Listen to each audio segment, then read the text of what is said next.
Hi, Dr. Kathy. How are you today? All right, so we were talking about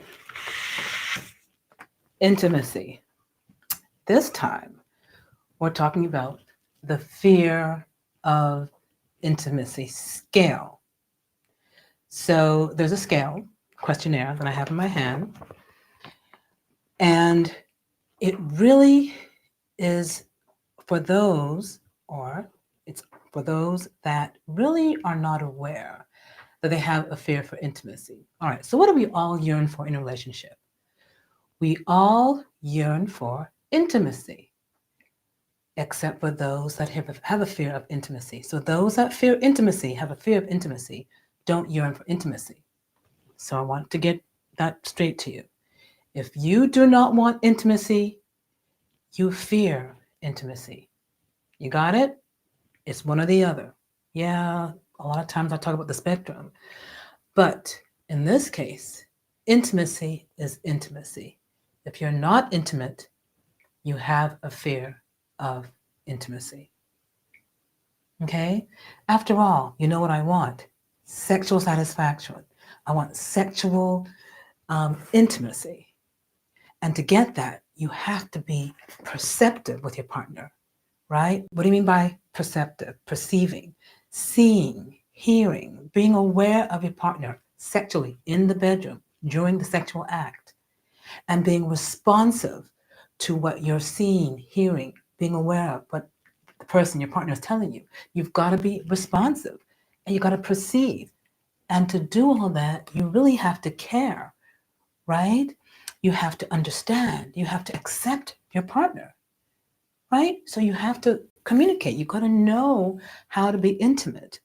Otherwise, you really are not going to have the greatest orgasm in the bedroom sexually, right? And we want that for your quality of life. We want that for your longevity. So, my point today is if you are not in an intimate relationship, there's someone there that has a fear of intimacy. Is it you or your partner? Let's find out. What is the fear of intimacy? It's a fear of being emotionally or physically close to another person. You are scared of being close to another person, emotionally or physically. If you are like that, you have a fear of intimacy. It's from dysfunctional bonding experiences in early childhood, from parental attachment. Yep, I always talk about having secure attachment, not avoidant, not anxiety or anxious avoidant um, attachment styles. So it's from early childhood, when you were brought up, how you bonded with your parents, your caregiver. Parental attachment problems ranging all the way to relationship failures in adulthood. So if you had relationships as an adult and you really failed to connect, unfortunately, you were in a situation where your partner was not very keen to be intimate, then it can scar you. It can make you fear intimacy. It can make you not want to be intimate. Or if you went through some traumatic experience where in the relationship you were traumatized emotionally, painfully traumatized, and it goes on and carries on into your current life. We have to heal that. We have to address that. We've got to get some help, professional help.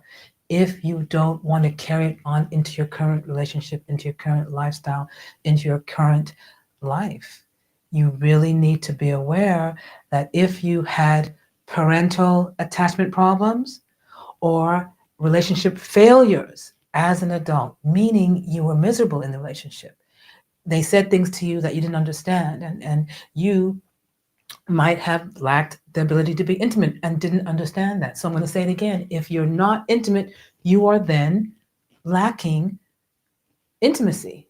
If you are having a fear of intimacy, you are not able to be intimate with your partner. So Please listen to this and find out whether you need help. All right, so there are 5 dimensions of fear of intimacy. Number 1, fear of emotional intimacy, fear of sharing one's thoughts, feelings, and experiences with another person. That's called fear of emotional intimacy.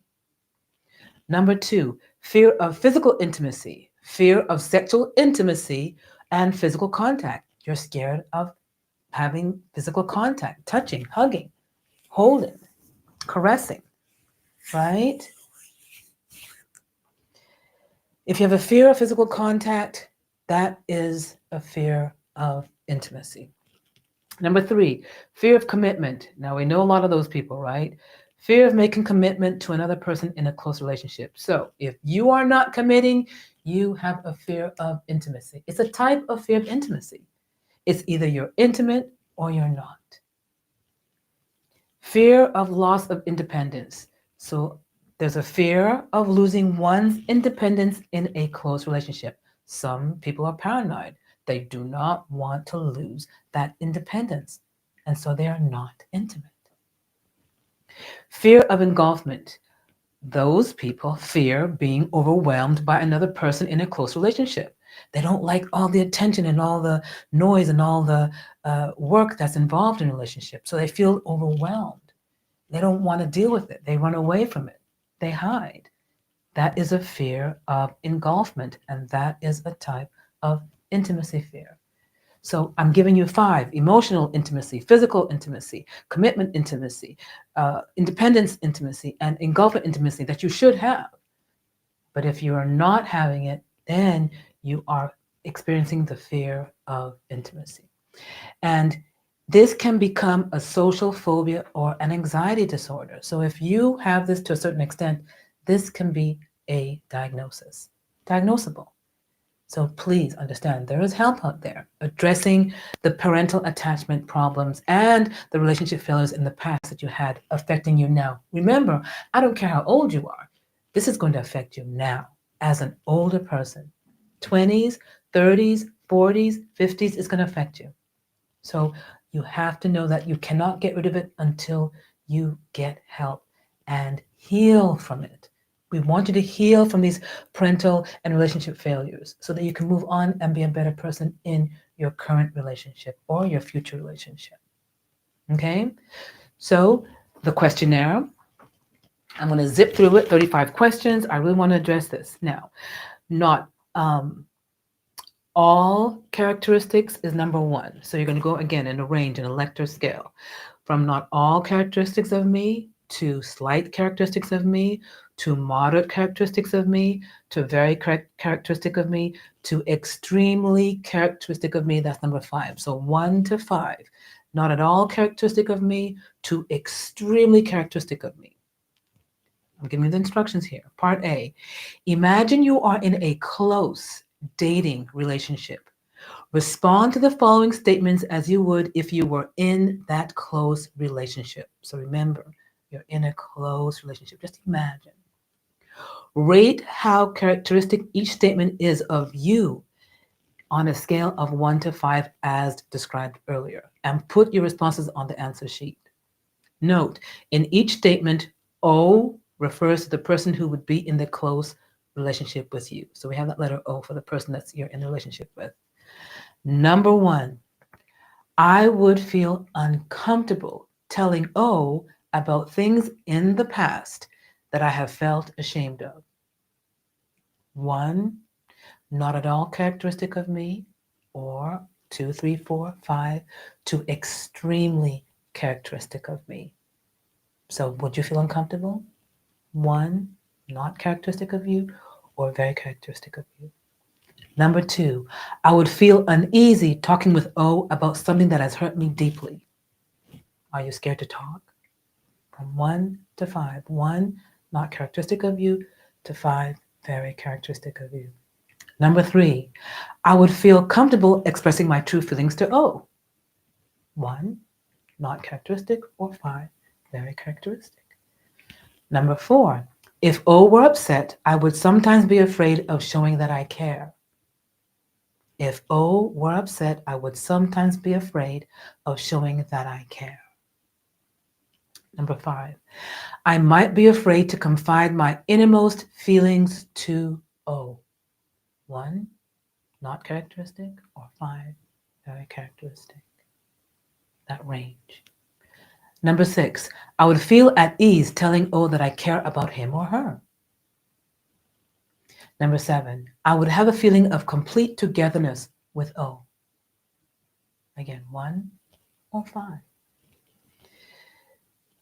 Number 8, I would be comfortable discussing significant problems with O, right? Not characteristic or very characteristic.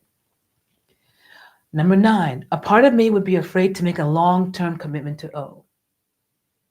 Number 10, I would feel comfortable telling my experiences, even sad ones, to O.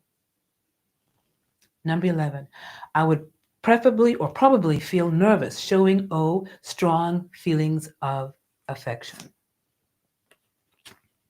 So is that not characteristic or very characteristic?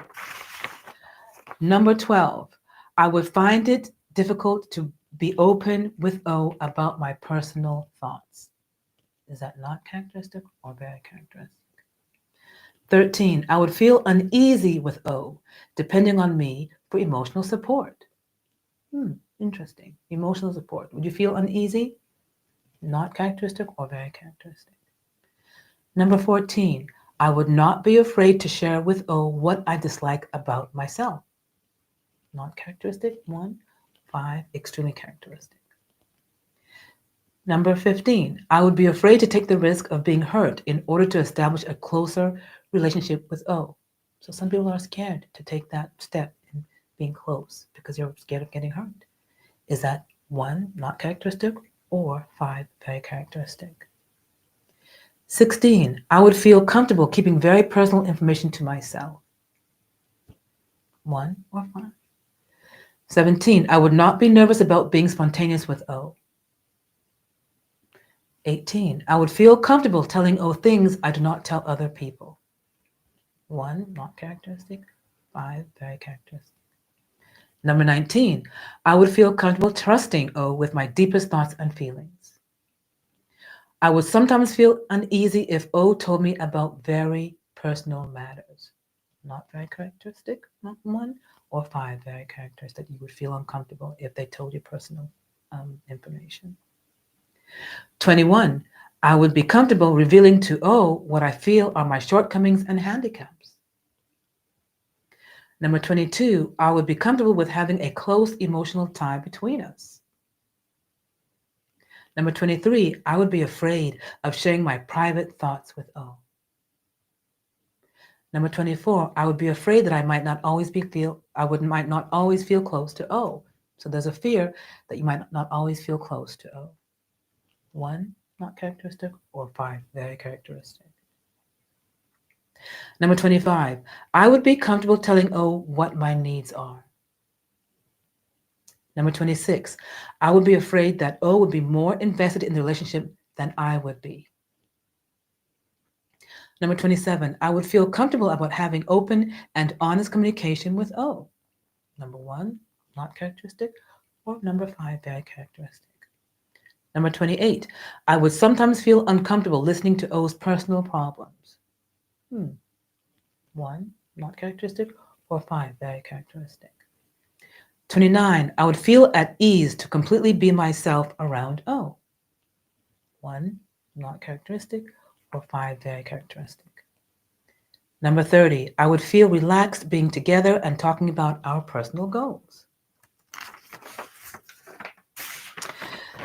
Next 5 says, respond to the statements as they apply to your past relationships. Do the same scale 1 to 5. So this is your past relationships. I have shied away from opportunities to be close to someone. That's big. You have shied away in the past from opportunities to be close to someone, anyone in the past. That's number 31. Number 32, I have held back my feelings in previous relationships. In any relationships, have you held back your feelings?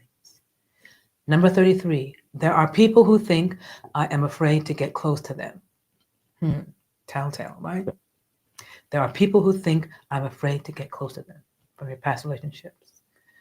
Number 34, there are people who think I am not an easy person to get to know. And number 35, the last one, I have done things in previous relationships to keep me from developing closeness. Huge. That's really avoidant, right? I have done things in previous relationships to keep me from developing closeness. Now, hopefully, this is not something that people are going through. And I've always said there's a degree going from one range to the other, mild, moderate, severe, spectrum. It's more complicated than that. But if this is something that you identify with or applies to you, especially the last 5 questions from your past relationships, it tells me you need some intervention. We need to address professionally why you are still not intimate. Remember, I said it's either you're intimate or you're not. And we need that in the bedroom for sexual satisfaction for yourself and your partner. So let's find out whether you have a fear of intimacy, and let's see whether we can do something about it, especially around this time of the year when you really should be close to your loved ones. Okay, guys? All right. See you tomorrow. Take care. Happy holidays. Bye.